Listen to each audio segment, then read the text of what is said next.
지난 시간에 제가 이 빌립보서는 그 감옥에 갇힌 바울이 감옥 바깥에 있는 빌립보 교회 성도들을 향한 그 애틋한 사랑의 마음, 그 그리움의 마음을 가지고 쓴 편지라고 그렇게 말씀을 드렸습니다.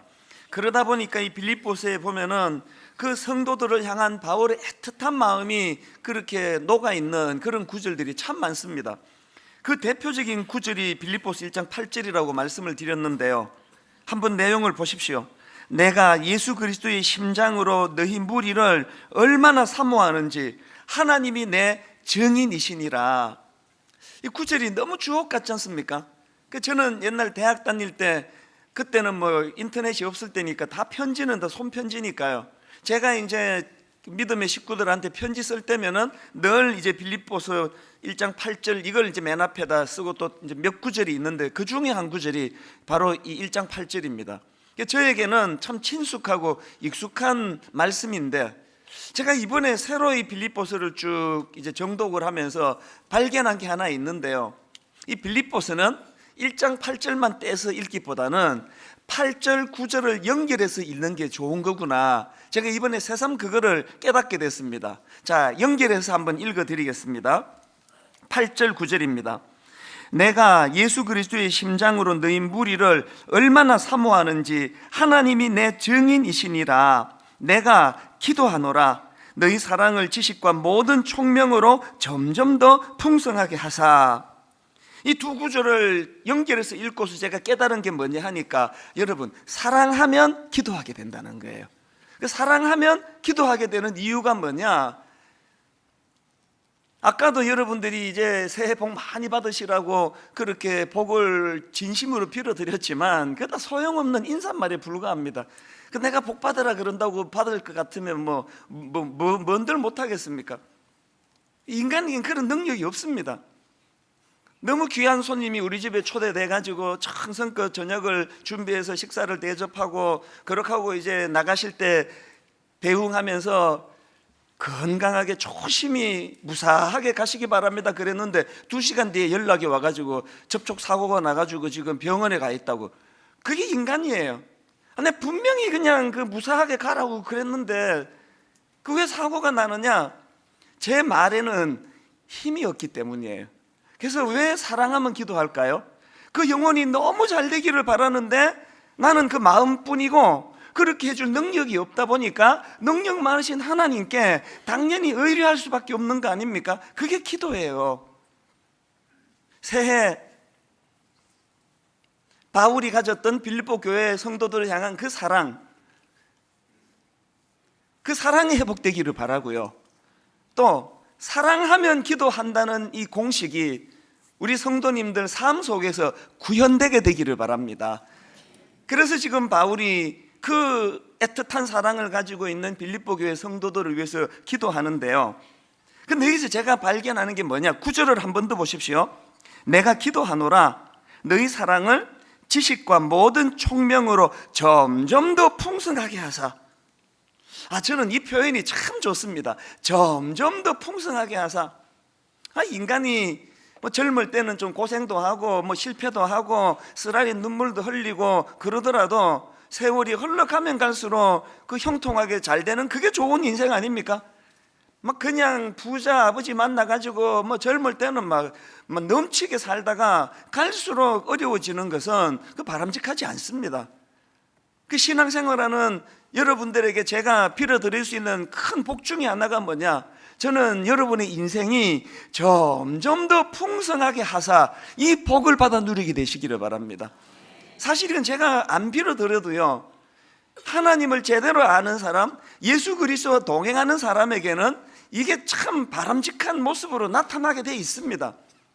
저는 평소에 개인적으로 참 바람직한 인간상을 요한복음 2장에 나오는 가나 혼인잔치에서 제가 발견을 하는데요, 이게 무슨 말씀인가 하면은 그 사건 다 아시지 않습니까? 잔치집에서 포도주가 떨어져 버렸어요. 그래서 난감해할 때 예수님께서 물을 가지고 포도주로 만드는 기적을 베풀어서 그렇게 이제 위기를 모면하게 되었다, 이런 줄거리의 이야기인데, 저는 거기서 바람직한 인간상을 발견하는 거예요. 그게 뭐냐 하니까요, 하객들 입장에서 한번 생각을 해보세요. 분명히 잔치집에 가가지고 잔치가 처음 시작할 때는 인간이 만든 포도주를 마시면서 잔치가 시작됐는데 그 사람들은 영문도 몰라요. 인간이 만든 포도주로 시작한 잔치였는데 나중에는 주님이 만드신 기적의 포도주, 최상품의 포도주를 즐기는 것으로 그 하객들의 즐거움이 점점 격상되고 있는 거예요. 그래서 제가 바람직하게 생각하는 인간상 주님과 함께하는 인간은요, 갈수록 좋은 상품의 포도주 같은 인생이 된다는 거예요. 갈수록 향내나는 포도주 같은 인생, 갈수록 주변 사람들에게서 인정받고 칭찬받고 주변 사람들이 필요로 하는 그런 인생이 되는 겁니다. 그런 과정에서 저는 참 하나님의 은혜를 많이 받은 사람이에요. 제 인생은요, 갈수록 향내나는 포도주 같은 하나님의 은혜가 이 자격 없는 저에게 막 부어지는 걸 저는 경험하고 살아가거든요. 제 10대 때는 그저 그냥 가난하고 주목받을 일이 별로 없고 저는요, 초등학교 1학년부터 고등학교 3학년 때까지 담임 선생님이든 어느 선생님이든 누가 저보고 이 녀석 이거 나중에 세상에 가서 한 자리 하겠네, 근데 이런 말을 해주는 선생님은 내가 만나 본 적이 없습니다. 너무너무 평범보다 조금 떨어지는 그런 주목받지 못하는 삶을 10대를 제가 그렇게 보냈고, 그러다가 20대 때는 완전히 포도주가 떨어지는 낙심과 좌절을 경험했는데, 세상에 인간의 포도주가 떨어지고 주님을 만나고 나니까 주님이 만드신 포도주로 빚어지는 인생이 내 20대부터 시작이 된 거예요. 그래서 그렇게 그냥 힘든 20대를 보내고, 그 다음에 30대는 여러분은 잘 모르실 텐데 제가 30대 때는 대한민국 청소년 사역계의 그 아버지로 불리던 사람이에요. 주로 제가 불렀지만 저의 30대가 이게 막 믿겨지지 않을 만큼 풍성하니까요, 이미 20대 때 인간이 만든 포도주가 끊어지고 내 인생에서 빗대어 가지고 하는 말씀이에요. 주님이 개입하시고 주님이 만드신 그 상품의 포도주를 즐기는 인생으로 바뀌고 나니까 이게 웬일이에요. 이게 얼마나 저의 그 청소년 사역 30대 시절이 행복했으면, 하나님이 부어주시는 은혜가 많았으면 40대 초에 교회를 개척하면서 하나님께 딱 한 가지 제목으로 기도했습니다. 하나님, 제 인생에 여한이 없습니다. 이제 너무 저 아이들과 더불어 행복한 30대를 보냈기 때문에 내 생애에 하나님 더 바라는 게 없습니다. 개척하면서 무슨 약속을 드린지 아십니까? 하나님, 남은 제 인생은 덤으로 사는 인생입니다. 그렇게 제가 받은 은혜가 커서 교회를 개척하면서 충성해 보겠습니다 그랬는데, 뚜껑을 딱 열고 보니까 웬걸 무슨 덤이 이렇게 풍성한 거예요.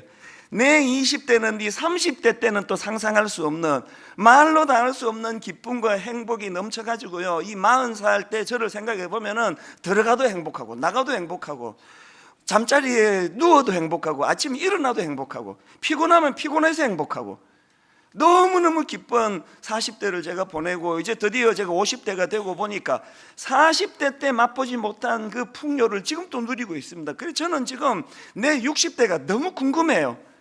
제 60대는 또 얼마나 풍성하겠습니까? 부러우시죠? 부러우셔야 돼요. 제가 하는 게 아무것도 없거든요.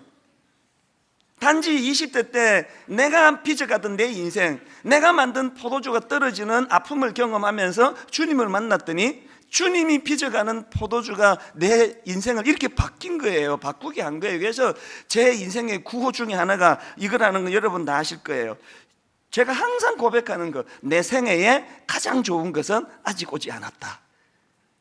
왜 아직 오지 않았습니까? 내 삶의 법칙을 보니까 10대보다 20대, 20대보다 30대, 30대보다 40대, 40대보다 50대, 50대보다 60대가 더 풍성할 텐데 내 60대를 내가 아직 경험 안 했으니까 내게 가장 좋은 건 아직 오지 않았다는 이 기대감을 갖고 사는 거거든요. 2017년이 시작되면서 예수 믿는 우리 모두가 가져야 되는 기대감이 뭘까요? 점점 갈수록 좋아지는 인생, 주님과 동행하는 인생이 그렇다면 적어도 2016년에는 경험하지 못했던 2016년보다 더 풍성한 하나님의 은혜가 대기하고 있는 새해가 될 줄로 기대하시기를 바랍니다. 이 기대감을 갖는다는 건 이건 너무 기뻐요. 제 인생에 권태감은 없습니다. 적어도 권태감은 없습니다. 날마다 새롭게 하시는 극상품의 포도주로 나를 인도하시는 주님을 만나고 그분의 은혜를 누리고 사는데 무슨 권태감이에요? 내 생에 좋은 게 아직도 안 왔는데 이 정도 가지고 제가 뭐 만족할 수 있겠습니까? 영적인 기쁨을 말하는 거예요. 영적인 기쁨. 저는 예수 믿는 여러분들도 가나 혼인잔치의 그 하객들처럼 갈수록 좋은 포도주를 만나고 접하는 그런 인생들 되시기를 주님 이름으로 축복합니다. 바울이 그렇게 점점 더 풍성하게 하사 이 복을 하나님 앞에 빌립보 교회 성도들을 위하여 그렇게 중보기도를 하는데요, 본문을 제가 가만히 분석해 보니까 바울이 몇 갈래로 빌립보 교회 성도들을 점점 더 풍성하게 하사의 복을 비는 것을 볼 수 있는데요, 첫 번째 바울이 비는 복 기도가 뭐냐, 뭘 풍성해지기를 원하느냐, 빌립보 교회 성도들이 사랑이 풍성해지기를 기도하고 있다는 것입니다. 9절, 내가 기도하노라 너희 사랑을 지식과 모든 총명으로 점점 더 풍성하게 하사.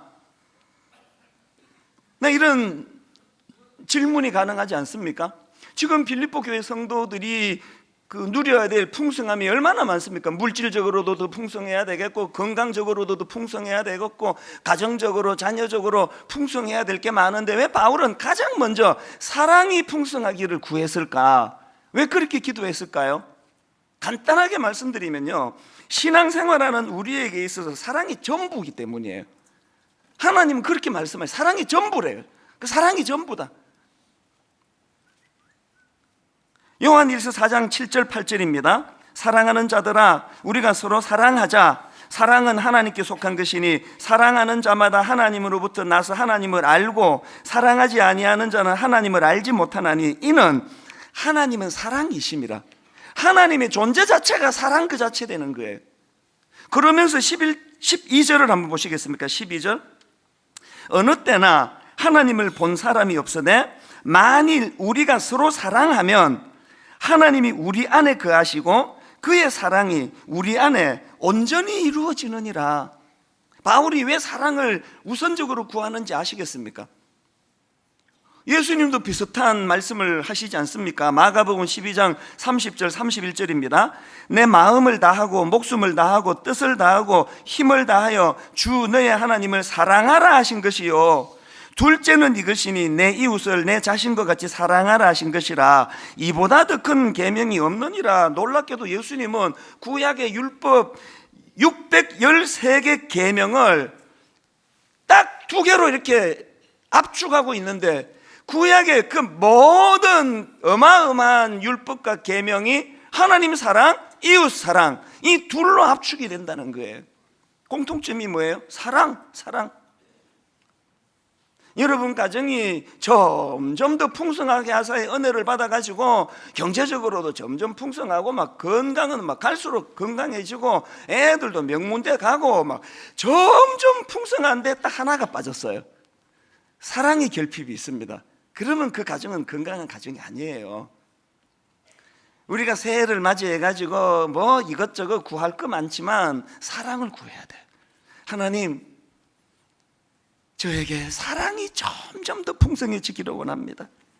저는 고린도전서 13장 1절 말씀을 늘 경고로 제가 받습니다. 내가 사람의 방언과 천사의 말을 할지라도 사랑이 없으면 소리나는 구리와 울리는 꽹과리가 되고 소음이라는 소음. 가끔 메일이 옵니다. 길 가다가 가끔 성도를 만나면 목사님 설교 잘 듣고 있습니다. 제 설교에 대해서 그렇게 좋게 평하는 분이 가끔씩 계세요. 그렇게 길 가다가 어떤 성도님이 그런 말씀을 하시면 저는 그거를 영적으로 재해석을 해요. 중심을 보지 못하고 껍데기만 보고 판단하는 인간의 귀에는 네 설교가 좋게 들리나 보다. 중심을 보시는 나도 그렇게 생각할까? 제가 그렇게 의역해서 제 스스로 되짚어 보는 거예요. 천사의 말로 설교를 하고 막 여기 다 뒤집어지고 눈물 콧물 흘리고, 그래서 사람들은 내 설교가 좋다고 말할 때 거기에 사랑의 정신이 담겨 있지 않는 설교라면 하나님은 그 소음이다, 소음. 그 꽹과리 소리가 그 얼마나 시끄럽습니까? 우리 찬양대가 지금 점점 소리가 좋아지는 것 같아요. 얼마나 찬양이 좋은지 그렇게 좀 보고 해라고 부탁을 드려도 다 외워가지고 저렇게 찬양을 하는 게 너무너무 아름다워요. 그래서 우리 찬양대가 그냥 학교를 빌려 쓰다 보니까 연습실도 그냥 겨울에는 막 추워가지고 이런데도 저런 아름다운 소리를 내니까 저는 그게 너무 자랑스러워요. 제가 이렇게 말씀을 드리면 여러분 이렇게 해석을 해야 돼요. 하나님도 그렇게 생각하실까? 인간 이찬수 목사는 껍데기밖에 모르니까 저렇게 말하는데 중심을 보신 하나님은 우리 산부 성가대를 울리는 꽹과리라고 평하는 건 아닐까? 모든 우리 행위에 하나님의 잣대, 하나님의 기준은 그 동기가 사랑인가? 이게 왜 이렇게 중요한가 보니까요, 이번 2학기 때 뭐 이런저런 가슴 아픈 일을 제가 좀 경험을 했거든요. 어떨 때는 너무 분하니까 잠도 안 오고요, 화도 나고요, 이런 배은망덕이 있나 그런 괘씸한 생각도 들고요. 그랬는데 제가 이 과정에서 놀라운 진리 하나를 이번 작년 2학기 때 하나 깨달은 게 있습니다. 그 상대방이 불쌍해지니까 다 해결이 되는 거예요. 그렇게 내가 속상하고 화나고 분하고 말로도 할 수 없는 그런 억장이 무너지는 일을 겪다가 갑자기 그 상대방이 불쌍해지니까 다 용서가 되더라고요. 다 해결이 되더라고요. 사랑의 속성 중에 가장 중요한 게 하나님의 긍휼 아닙니까? 부부관계에서 하나 되는 거 중요하고요, 뭐 이혼 사유 1위 성격차, 전 그렇게 생각하지 않습니다. 이혼 사유 1위가 성격차인 건 표면적인 문제고요, 사랑이 없어서 그런 거예요. 진짜 사랑하면 상대방 나랑 성격이 다른 그 사람이 불쌍해지는데, 안쓰러운데, 부끄러운 간증이지만 신혼 때 우리 집 좀 싸웠습니다. 너무 다른 거예요. 너무 살아보니까 한쪽은 한 10시 넘어가면 졸리기 시작하고요, 한쪽은 밤이 깊을수록 점점 정신이 맑아지는 체질이에요. 미술을 하셨기 때문에. 한쪽은 치약을 끝에서부터 짜고 한쪽은 중간에 푹 짜요. 한쪽은 더위를 타요. 그래서 이불을 다 걷어내야 돼요. 한쪽은 추위를 심하게 타요. 그래서 우리는 부부가 이불을 침대 안에서 각각 따로 덮고 잡니다. 모든 게 달라가지고 많이 불편하고 많이 싸웠습니다. 싸울 때는 뭐 목 싸고 뭐고 있습니까? 그냥 막 싸우는 거지. 많이 싸웠는데요, 요즘 완전히 부부 싸움이 없어졌어요. 막 거의 없습니다. 달라진 거 하나도 없습니다. 여러 기질 다른 건 뭐 똑같아요. 뭐가 달라진지 아십니까? 상대방이 불쌍해지기 시작했어요.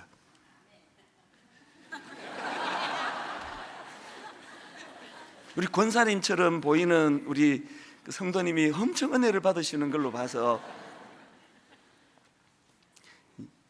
사랑이 내 안에 스며들어온다는 것은요, 주님의 사랑이 자격 없는 우리를 긍휼함으로 사랑해 주셨듯이 상대방에 대해서 긍휼함으로 상대를 보게 되면 용서할 수 없는 게 없더라고요. 다 용서가 돼요. 안쓰러운데, 불쌍한데. 2017년도에는 우리가 구해야 될 점점 더 풍성하게 하사 중에서 사랑이 풍성해지는 한 해가 되기를 바랍니다. 그런데 여기서 한 가지요, 점점 더 풍성하게 하사라는 이 표현이 그 전제하는 게 뭘까요? 점점 더 풍성하게 하사라는 말에는 바울이 보기에 빌립보 교회 성도들이 이미 풍성한 거예요. 그렇지 않습니까? 지금도 사랑이 풍성해요. 지금도 사랑이 풍성한데 점점 더 풍성해지기를 기도하는 거예요. 그래서 제가 이 말씀을 묵상을 하면서 참 많은 생각을 하게 됐는데요, 작년 연말입니다. 한 열흘쯤 전일까요? 새벽에 일어나가지고 이제 이 교회를 생각하고 또 새해를 구상하고 그러고 있는데 하나님이 분당 우리 교회에 대하여 묵상하는 저에게 참 가슴 아픈 단어를 하나 주셨어요. 갑자기 그날 새벽에 고착화라는 단어를 제가 받은 거예요. 그래서 제가 사전을 찾아봤어요. 그 밤에, 그 새벽에 이 고착화 사전을 찾아보니까 이렇게 정의를 하더군요. 어떤 상황이나 현상이 굳어져 변하지 않는 상태가 됨. 그래서 그 새벽에 제가 참 아픈 마음으로 14년 된 분당 우리 교회가 지금 뭐 굳어지고 있는 건가? 그런 생각을 하면서 이제 새벽을 보내고 아침에 교회 가가지고 전체 교역자 회의가 있는 날이래 가지고요. 제가 그 사실을 간증을 했습니다. 오늘 내가 분당 우리 교회를 생각하는데 고착화라는 이 단어를 하나님이 주셨다. 그래서 제가 숙제를 좀 내드리겠다.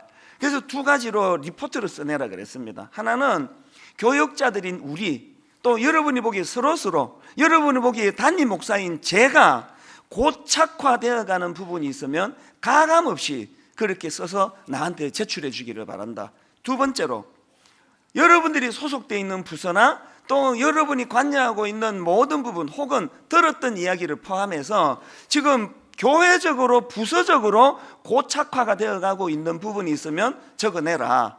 그렇게 두 가지 제가 숙제를 좀 부탁을 드렸는데요. 교역자 숫자가 많다 보니까 그걸 다 프린트해 놓으니까 종이가 이만큼 돼요. 제가 지난 한 열흘 가까이 꼼꼼하게 그거를 읽으면서 마음이 많이 아팠습니다. 새벽에 왜 고착화라는 단어를 주셨는지. 14년밖에 안 된 교회가요, 고착화가 진행되고 있다는 것이 그 교역자들의 페이퍼에서 여러 교역자들에게서 나오는 거예요. 구체적인 사례까지 들어서. 예를 들어 볼까요? 성가대가 지금 고착화가 돼가고 있대요. 오래 성가대에 앉아있는 사람들끼리 팀이 만들어져 가지고 새로 합류한 사람이 적응을 못하는 분위기래요. 그게 뭐 2분지 3분지 4분지 1분지 저 잘 몰라요. 알고 싶지도 않아요. 선입견 생길까 봐. 그러나 그 위험한 거예요. 주일학교 교사를 이제 새로 들어가면은 벌써 그 안에 그 터줏대감들이 만들어져 가지고 신임 교사가 그 뭐 운신하기가 어려운 이런 분위기가 돼가고 있다는 거예요. 내 성가대에서 가슴 아픈 이야기가 뭔지 아세요?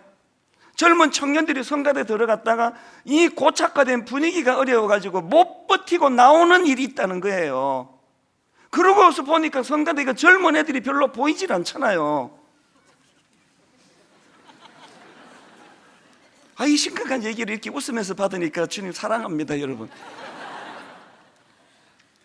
이 보통 문제가 아니에요. 24년밖에 안 된 교회가 벌써부터 이렇게 고착화가 진행이 되면요, 새해에 교회적으로 선포합니다. 분당 우리 교회 안에 있는 터줏대감들, 몇 년 됐다고 터줏대감이 몇 년 됐다고. 하나님 나라는 그런 거 아닙니다. 교회 온 지 한 달밖에 안 되는 사람이 춤을 추며 주인공 되는 게 교회고요, 창립 멤버라고 14년 동안 이 교회에 있다더라도 겸손하게 그 춤출 자리를 양보해 주는 게 그게 교회예요. 여러분이 제게 건의했습니다. 성가대 임기제로 하자고, 몇 년 하면 나가는 걸로 하자고. 한두 사람에게 들은 얘기가 아니에요. 지금 이게 분당 우리 교회에 사랑이 있지만 점점 더 풍성하게 하사의 은혜가 필요해요. 자기를 돌아보셔야 돼요. 많은 부교역자들이 부끄럽게도 제게서 보여지는 고착화에 대한 지적을 많이 받았습니다. 제가 해달라 그랬기 때문에. 제가 여러분 눈물로 공개적으로 용서를 구하고요, 2017년도에 처음 개척할 때의 그 정신으로 다시 돌아가도록 기도하고 있습니다. 모두가 다 새로워져야 돼요. 터줏대감? 우리에게 없습니다. 그런 자리 없습니다. 오래되면 될수록 낮아지고 오래되면 될수록 겸손하고 소리를 줄이고. 그래서 이런 농담 같은 소리 아시잖아요. 젊은 사람들이 교수님이 연세가 드실수록 교수님이 존경받기 위해서는 하나 닫고 하나 열면 된대요. 입 닫고 주머니 열면 된대요. 이 교수들에게 대학생들이 하는 조크래요. 자꾸 소리가 커지고 의견이 높아지고 자기 목소리가 하고, 또 그런 사람이 그룹을 이루고 이미 뒤에서 그런 의논 몇몇 사람 다 하고, 신참여라 불리는 사람은 도대체 발언할 수도 없고, 이게 고착화, 이 고착화. 새해에 분당 우리 교회가 뼈를 깎는 몸부림으로 사랑이 더욱 풍성하사 점점 더 풍성하게 해주시는 은혜로 고착화, 이 단어는 뿌리 내리지 못하는 교회가 되기를 주님 이름으로 축원합니다.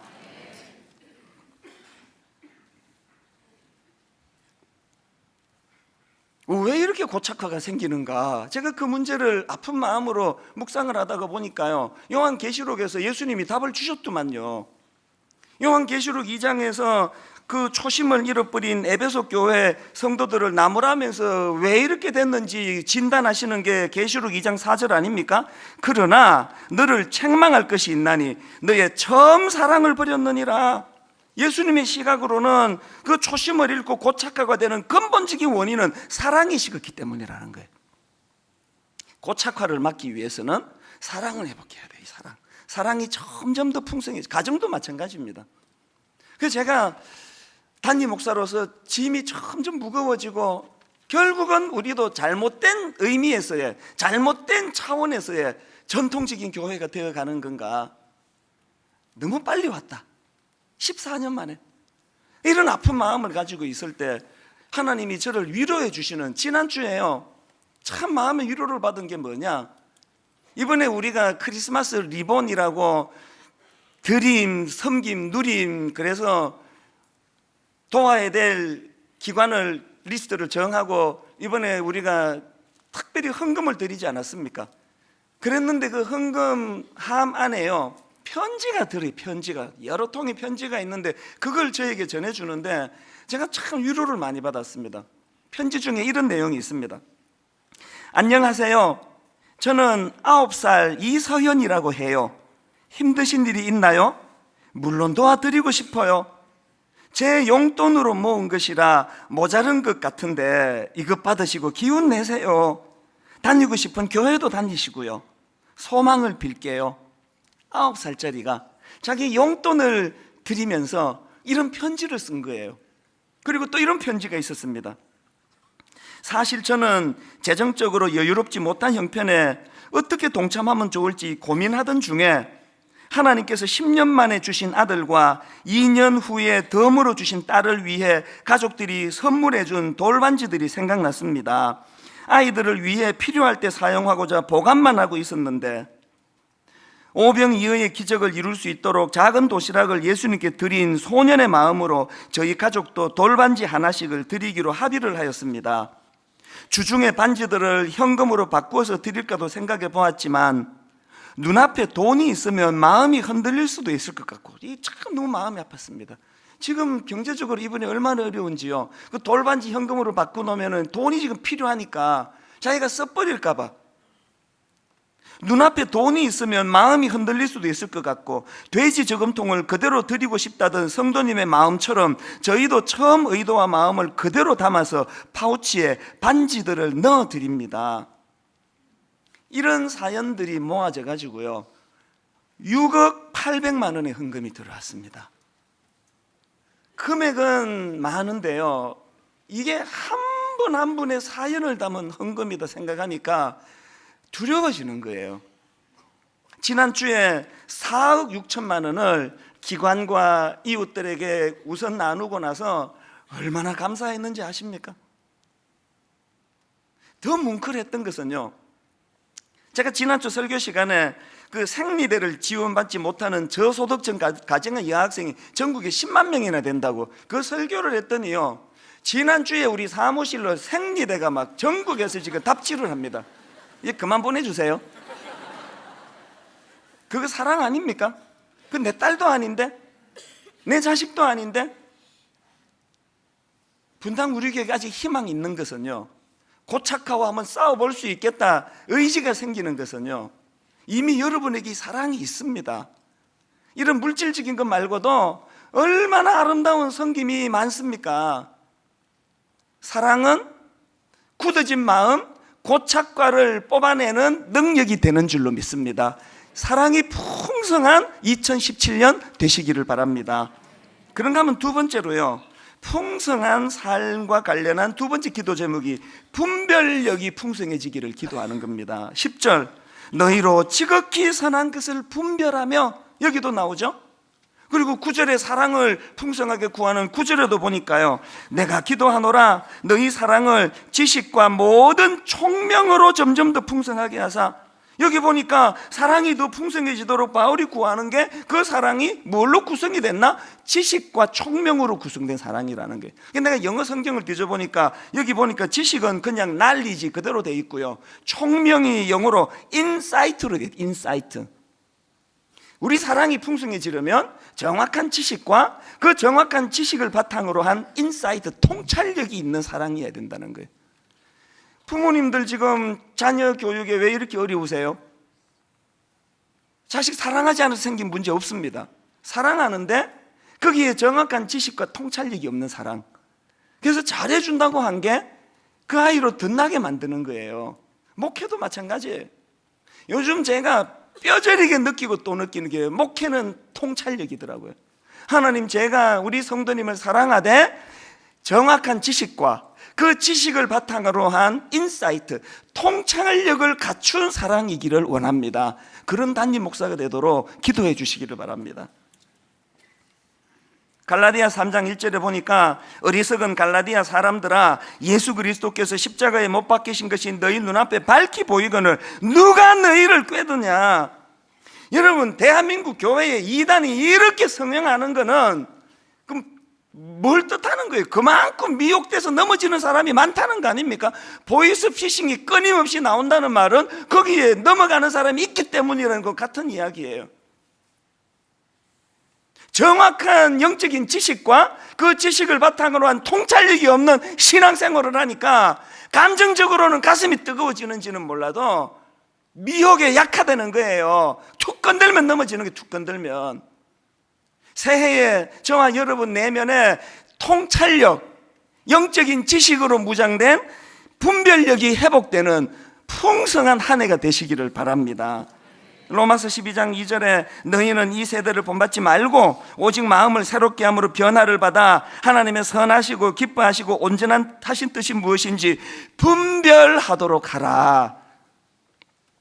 그런가 하면 세 번째로, 이 풍성한 삶과 관련한 세 번째 기도 제목이 뭐냐 하니까, 의의 열매 맺기예요. 의의 열매 맺기. 11절에 예수 그리스도로 말미암아 의의 열매가 가득하여. 갈수록 풍성한 인생이 되기 위해서는요, 이 의의 열매를 맺어야 된다는 겁니다. 그 팀 켈러 목사님이 쓴 센트시티라는 그 책에서 제가 너무나 공감이 되는 한 부분이 있었는데, 그분이 주장하는 게 뭐냐 하니까, 이 사역자를 평가하는 데 있어서 중요한 건 겉으로 보이는 성공, 몇 명 모였나, 얼마나 대형교회 됐나, 이것도 아니고요, 또 충성, 막 죽을 것 같이 몸 바쳐 충성하는 그것도 아니고요, 사역자를 평가하는데 가장 중요한 거는 열매를 얼마나 많이 맺었냐는 거예요. 이 열매 맺음이라는 거예요. 너무 공감이 되더라고요. 왜? 예수님도 그렇게 말씀하셨으니까. 마태복음 7장 20절, 이러므로 그들의 열매로 그들을 알리라. 우리 교회가 지금 몇만 명 모이느냐는 하나님의 관점으로는 이건 아무것도 아니에요. 이 교회 안에 영적인 열매가 나타나느냐, 성령의 열매가 맺어지고 있느냐, 이 교회만 오면은 그 사람의 인격이 변화되고 있느냐, 예수님을 닮아가는 성도들이 매년 늘어나고 있느냐, 이 교회는 터줏대감 이런 말은 하나도 없고 갈수록 겸손해지고 갈수록 낮아지고, 지난주 말씀드렸잖아요, 기득권 포기. 내가 누릴 수 있는 많은 기득권이 있지만 시간이 갈수록 우리 성가대가, 우리 주일학교가 연차가 높을수록 존재감이 점점 없어지고, 스스로가 그렇게 노력을 해가지고 1년 차가 막 설치고 다니는, 신입이 그냥 자기가 주인인 것처럼 해집고 다닐 수 있도록 길을 터주는 이런 열매가 맺어지고 있느냐는 거예요. 사람 많이 모이는 걸 열매라 그러지 마십시오. 우리가 맺어야 될 진짜 소중한 열매는 갈라디아 5장 22절 23절에 나오는 성령의 열매, 오직 성령의 열매는 사랑과 희락과 화평과 오래 참음과 자비와 양선과 충성과 온유와 절제니. 이 열매들이 맺어지고 있습니까? 재작년보다 작년이, 작년보다 올해가 점점 예수님의 인격을 닮은 누구라도 여러분을 만나고 나면 그 사람이 살아야 되겠다는 용기가 생기고, 누구라도 여러분을 만나고 나면 예수의 향기가 나는 그 사람으로 말미암아 나도 저런 아름다운 삶을 살아야 되겠다는 목표가 생기고, 그런 열매가 맺어지고 있습니까?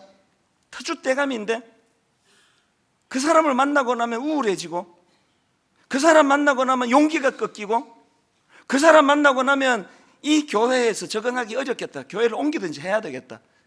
여러분은 지금 어떤 열매를 맺고 계세요? 어떤 향기가 나타나고 계세요?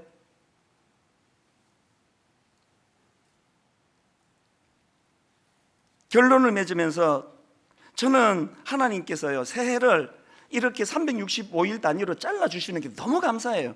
그냥 인생을 통으로만 25,655일 살다가 돌아가셨다, 그럼 뭐 큰일 날 뻔했는데, 하나님이 딱딱 365일마다 새로 씻어주고 새로 씻어주고 새로 씻어줘가지고 또 새롭게 오늘부터 새로 하면 돼요. 오늘부터 새로 시작하는 거예요. 저는 새해가 될 때마다 누가복음 13장 8절 주님의 이 애절한 마음을 느껴보십시오. 대답하여 이르되 주인이여 금년에도 그대로 두소서, 금년에도 그대로 두소서. 이 애틋한 중보하시는 주님의 은혜가 있었기 때문에 제가 또 담임 목사 1년 더 할 수 있게 된 거 아닙니까? 그냥 제 이 실력이나 제 영성이나 저의 모자람으로 보면 여러분이 그냥 저를 쫓아내버려도 할 말이 없는데, 내가 올려도 내가 또 목사 계속 할 수 있는 거 아닙니까? 그 송대진 목사랑 안 바꾸고 제가 계속 지금 또 나온 거 아닙니까? 이게 왜 이게 가능했느냐? 이게 은혜예요. 금년에도 그대로 두소서, 금년에도 그대로 두소서. 여러분, 작년에 잃어버리면 안 됩니다. 금년에도 그대로 두소서. 그래서 점점 더 풍성하게 하사의 은혜를 가지고 주변 사람을 기다려줘야 돼요. 우리 성가대 주일학교 터줏대감님들 기다려 드릴게요. 무장 해제하세요. 체질 바꾸세요. 완전히 달라지세요. 기다려 드릴게요. 그리고 자기 자신을 기다려 주세요. 여러분 자신을 기다려 주세요. 금년에도 그대로 두소서. 탄원하시는 주님의 사랑이 주님의 인격을 닮은 열매 맺는 하나님의 자녀로 인도할 줄로 믿습니다. 우리 새해를 이 소망을 가지고, 이 기대감을 가지고, 여러분 이 기대감은 신앙생활에 너무너무 중요합니다. 그래서 오늘 여러분 첫날 첫 예배 309번 이 찬양으로 우리가 회복되기를 원하는데요. 목마른 내 영혼 주가 이미 허락한 그 귀한 생명수 주여 갈망합니다. 예수의 사랑, 예수의 사랑. 우리 손뼉 치면서 지난해까지 어제까지 우울했고 실패했고 어두웠고 고착화됐고 하나님 모든 것들을 다 떨치기를 갈망합니다. 우리 손뼉 치면서 가사를 생각하시며 이렇게 찬양합니다. 목마른 내 영혼 주가 이미 허락한, 목마른 내 영혼 주가 이미 허락한 그 귀한 생명수, 귀한 영생수 주여 갈망합니다. 그 약속 따라서 힘써 간구하오니 오 주여 내 기도 어서 들어주소서. 예수의 사랑, 예수의 사랑, 예수의 사랑, 예수의 사랑 바다 물결같이 내게 임하니 영광의 물결에 온전히 쌓여서 내 영혼의 기쁨 주 내게 약속한, 주 내게 약속한 금리 내려주시며 은혜의 저구를 건너편에 떠올라 그 귀한 징조가 내게 밝히 보이니 나 힘을 다하여 주께 간구합니다. 예수의 사랑, 예수의 사랑, 예수의 사랑 바다 물결같이 내게 임하니 영광의 물결에 온전히 쌓여서 내 영혼의 기쁨 한량없도다. 우리 1절을 다시 부를 텐데요. 목마른 내 영혼, 목마른 내 영혼. 신앙은 갈증이에요. 터줏대감들이 갖고 있는 치명적인 결함은 만족감이에요. 나 오래됐고 이 정도면 됐다. 가장 위험한 거예요. 목말라야 돼요. 목사 26년 차 된 제가 교육전도사보다 더 목말라요. 설교 26년 한 제가 지금 제 설교 때문에 목이 말라 죽을 것 같아요. 그래서 은혜를 구하는 거예요. 그 귀한 영생수 주여 갈망합니다. 갈망하는, 갈망. 여러분 이 갈망하는 마음, 하나님이 지난해까지 다 없던 걸 해주셨잖아요. 1월 1일이에요 새 출발이에요. 새로 시작하면 돼요. 여러분 가정 문제 많았지만 괜찮습니다. 오늘부터 시작하면 그게 새로 시작하는 거예요. 우리 1절을 의도적으로 큰 소리로 결단하면서 갈망하면서 목마른 내 영혼 주가 이미 허락한 그 귀한 영생수 주여 갈망합니다. 마른 내 영혼 주여 이미 허락한 그 귀한 영생수 주여 갈망합니다. 그 약속 따라서 힘써 간구하오니 오 주여 내 기도 어서 들어주소서. 예수의 사랑 예수의 사랑 예수의 사랑 바다 물결같이 내게 임하니 영광의 물결에 온전히 쌓여서 내 영혼의 기쁨을 하여 목마른 내 영혼 목마른 내 영혼 주가 이미 허락한 그 귀한 영생수 주여 갈망합니다. 그 약속 따라서 힘써 간구하오니 오 주여 내 기도 어서 들어주소서. 아멘. 예수의 사랑 예수의 사랑 바다 물결같이 내게 임하니 영광의 물결에 온전히 쌓여서 내 영혼의 기쁨 한량없도다. 이 시간에 아버지들 다 일어나세요. 한국의 아버지들 생각하면 저 마음이 아파요. 너무 지쳐. 그러나 하나님 새 힘이 필요합니다. 오늘 우리 아버지들 기도할 때 아버지 저에게 사랑이 필요합니다. 내가 내 아들을 내가 내 딸을 인도할 때 정확한 지식과 그 정확한 지식을 바탕으로 한 인사이트가 있는 아버지가 돼가지고 회사 일로 바빠서 우리 아이들에게 많은 시간은 내가 내지 못해도 우리 아들이 어떤 위기가 있을 때 아빠가 몇 마디 딱딱딱 짚어주면 그 아이들 혼란이 다 사라지도록 이 아버지의 사랑 안에 지식과 통찰력을 허락하여 주시옵소서. 우리 일어서신 아버지들을 축복하면서 우리 한번 통성으로 기도할 때 진심으로 오늘 이 역사가 일어나기 원합니다. 같이 기도하십니다. 살아계신 하나님 아버지 주의 은혜를 구하며 기도합니다. 아버지 하나님 아버지 이 땅을 살아가는 우리 아버지들 수고하고 애쓰며 무거운 짐을 지고 나아가는 그 발걸음 가운데 주님 도움이 되어주시고 주께서 힘이 되어주시길 원합니다. 아버지 하나님 세상에서 아버지. 살아가는 가운데 애쓰고 수고하며 아버지 하나님의 은혜를 구하는 마음으로 이 자리에 나왔사오니 내가 너희를 쉬게 하리라 약속하신 그 주의 평강을 누리게 하여 주시고 그 은혜를 인하여 힘을 얻게 하여 주시옵소서. 아버지 가정에 든든한 정신적인 지도자가 되게 하시고 영적인 제사장이 되게 하여 주시옵시며 아버지 하나님 은혜의 통로로 온전히 쓰임받을 수 있도록 주의 능력으로 회복시켜 주시옵소서.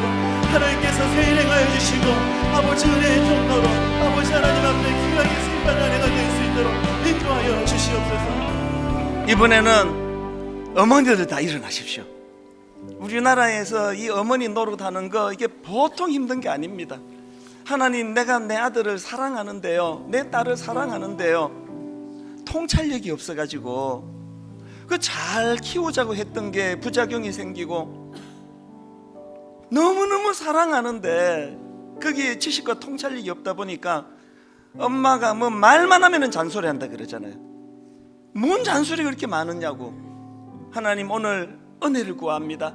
점점 더 풍성하사의 은혜가 임하여져서 아버지 우리가 우리 아들 우리 딸 사랑하되 그 엄마가 지식과 통찰력이 있어서 그 아이가 그 부모의 말씀의 권위에 승복할 수 있도록 하나님 은혜 주시기 원합니다. 우리 우선 어머니들을 축복하며 우리 통성으로 같이 기도하시겠습니다. 살아계신 하나님 아버지 자리에서 일어난 우리 어머니들을 축복합니다. 기도합니다.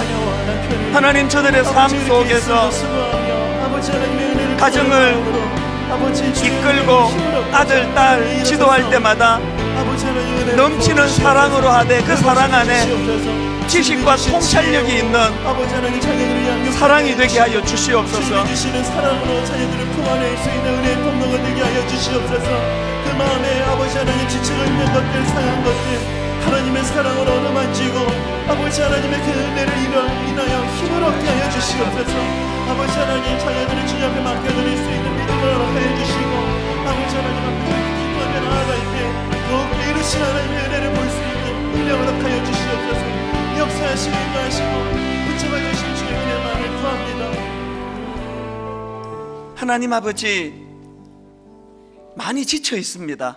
어떻게 해서든 가정을 세워보겠다고 애쓰고 수고하지만 우리 아버지들이 너무 많이 지쳐 있습니다. 새 힘이 필요합니다. 점점 더 풍성하게 하사의 은혜가 우리 아버지들에게 부어지게 하여 주시옵소서.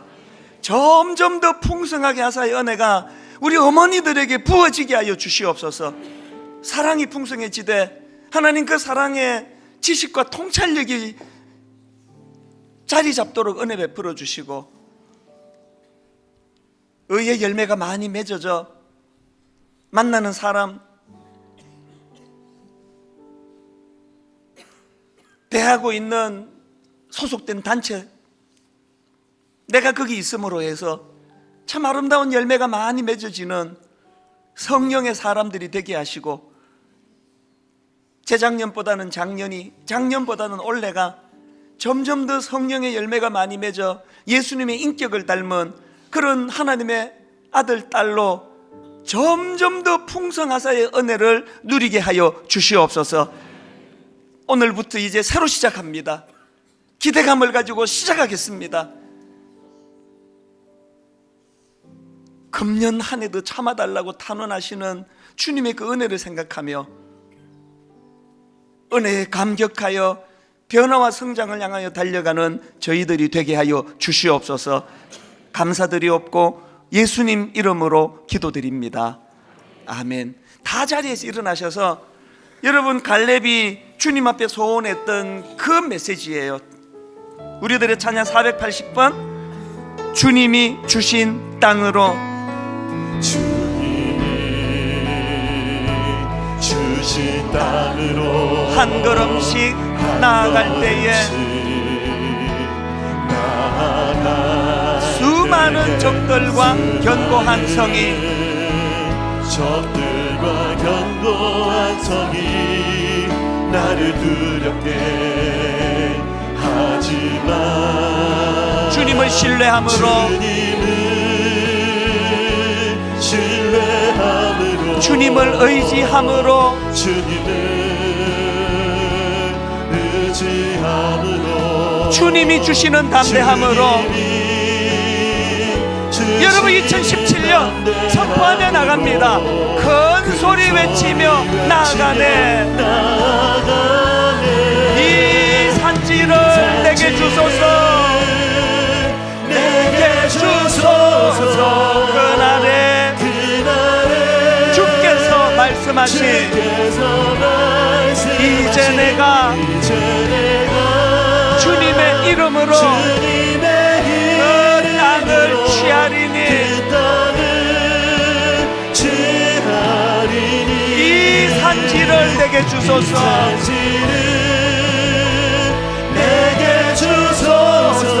그날에 주께서 말씀하신 이제 내가 주님의 이름으로 그 땅을 취하리니